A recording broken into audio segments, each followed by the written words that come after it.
Gajapati जिलार Raigarh block panchayat गंगावाड़र विभिन्न गाँवर school शिक्षक नियुक्ति होते से स्कूल को प्रायतः आसुनुवा शह शह आदिवासी पिला शिक्षादान विपर्यस्त हो पड़ी। यही समस्या नहीं पंचायतवासी अतीत में बारंबार स्थानीय बीओ बीडीओ और डीओ और जिलापाल को जणाइबा परे भी कौन पदक्षेप निया न जिबारु गत किछि दिन हला संपृक्त स्कूल ताला पकाई देवा सह प्रतिवाद रे स्थानीय शिक्षित युवक युवती मानक सहायतार विकल्प शिक्षादान व्यवस्था आरंभ करथिले ग्रामवासी। गत 8 तारिख में चंपापुर स्कूल शिक्षक पी रमेश किछि गुंडा को धरी आसी स्कूल बारंडार शांतिपूर्ण भाव पाठ पढ़ाउता बेले स्कूल चाबी भांगी भितर पशिथिले। सेतेबेले पाखरे थिबा स्थानीय लोके यार प्रतिवाद करिवारु से और तार सहयोगी गुंडा माने सेमानक उपर मारणात्मक आक्रमण करथिले। पर ग्रामवासी ठारू सूचना पाई स्थानीय गाराबंद थानार पुलिस आसी आक्रमणकारी को नहीं जाइथिले। यही घटना रे आदिवासी माने गुरुतर भाव आहत होइतिले सेमाने देवा एतला को एजाएं पुलिस दायर करिनाई। अथच संपृक्त शिक्षक से आनिथिबा असामाजिक गुंडा एतला को ग्रहण करी एकपाखिया केस दायर करिछि। चंपापुर घटनार निरपेक्ष तदंत सांगकू अपराधी मानक विरुद्ध रे एतला दायर करी कार्यानुष्ठान ग्रहण करिबा तथा स्कूल को आसुनथिबा शिक्षक मानक और सेमानकू सुरक्षा देउथबा डीओ को विरुद्ध रे कार्यानुष्ठान नेबा सह सेठारे नियमित शिक्षादान को निश्चित करने दाबी में दक्षिणांचल आईजी को एक स्मारक पत्र पंचायतर आदिवासी माने प्रदान करिसेंती। एटा हूँ अधिकार समस्या नहीं सर आम गंगावाड़ पंचायत आंदोलन ओडिशा सीमांत शिक्षा व्यवस्था पूरा भुशुड़ी पड़ी। यार प्रतिवाद आमको आम जिला प्रशासन और ब्लॉक प्रशासन आगुरी बारंबार अवगत कराई। गत 7 तारिख में मो विद्यालय परिदर्शन कला युवक अभिभावक एवं गाँ शिक्षा कमिटी सहित आम विद्यालय को जो परिदर्शन कलु 4 जन शिक्षक बदल जड़े 6 जन शिक्षक बदल जड़े 3 जन शिक्षक बदल जड़े पाड़ी करके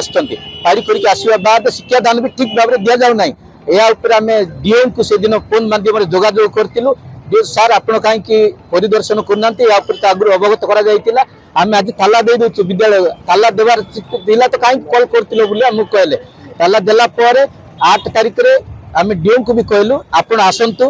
पूरा स्थायी समाधान गोटे विद्यालय को शिक्षक मैंने सबुदिन किपर आसवे किपर ठीक शिक्षादान करेंगे तो इनक्वारी की एक्शन निया जाऊ भी कहला कि समस्या को प्राय 8-10 वर्ष ला चली सर। बर्तमान गंगावाड़ विद्यालय 160 चंपापुर 36 आ माणिकपाड़ा 24 एमती 3 सगड़िया 13 यहीपरी विद्यालय चालू अच्छी कि गत 8 तारिख में कौन है विद्यालय खुलवाई पी रमेश एवं प्रसाद बेसी नामक 2 शिक्षक जबरदस्त खुलवाई आमको जबरदस्त कले किंतु आम मानिलु ना। यार प्रतिवाद से मैंने 2 गुंडा को आंध्र प्रदेश कांचिल 2 गुंडा को आनी कार्यालय पशि कागज पत्र आसबाब हतर फिंगा फिंग कले कागज पत्र चिल्ले गडरेज चेयर टेबुल फिंगीदेले फिंगीदेला पुलिस को संगे संगे जनइलु जनइला पुलिस आसला आम नाम लिखित अभियोग देइतिलु 6-15 लिखित अभियोग देवा परिवर्ते से जो गुंडा मान को आनिक जो आम लोक जो साबल मुंडे पटेदेले आम माड़ खाइलु किंतु आम एफआईआर को से माने रेजिस्ट्रेशन कले ना एफआईआर को से रेजिस्ट्रेशन कले आम ग्रामर 5 जन ना से माने आम मकदमा रुजु कर आम आईआईसी को पचार कहीं एफआईआर रखा ना एफआईआर फास्ट रखते इनक्वारी हो कहला एसपी आमको मना कर एफआईआर आप रखा ना कहले से आम नवेदन कर यार आम आईजी को आज भेटू यार सठिक पुंखानुपुंख भाव में तदंत कर दोषी विरुद्ध में दृढ़ कार्यानुष्ठान नि जाओ। जिते बड़े भूल था कि आम स्टेशन को रिपोर्ट धरिकी जाइलु सेटा आम पिला मानकर मुंड जनकर मुंड पटई देछि से मास्टर कार्यपत्र सब चिरा चिरी कर देछि कपाट साबड़ मारी से उद्देश्य नहीं कि वाइस पाकर जाइलु किंतु सीवाइस आमर रिपोर्ट को ग्रहण कला नाई रिपोर्ट को ग्रहण कला रजिस्ट्रेशन कला आमर किछि कला नहीं से कहले जदि डीओ बीओ समस्त बदे कौन चली से आमर रिपोर्ट को ग्रहण न करिकी रिपोर्ट को ग्रहण कला आउ नाई सर आ पिला मानकर पाठ पढ़ा किछि नाई जिमती को आमर इटी पाखापाखि जो चंपापुर सीट बीडी पीडी करबा पिला कहचंती तांके टिकी पाठ पढ़ौचंती स्कूल को पिला पाठ पढ़ुना ना स्कूल का टोटल नाई जते 7 तारिख ताला देला सी दिन तो आउ क्लास चालुनी।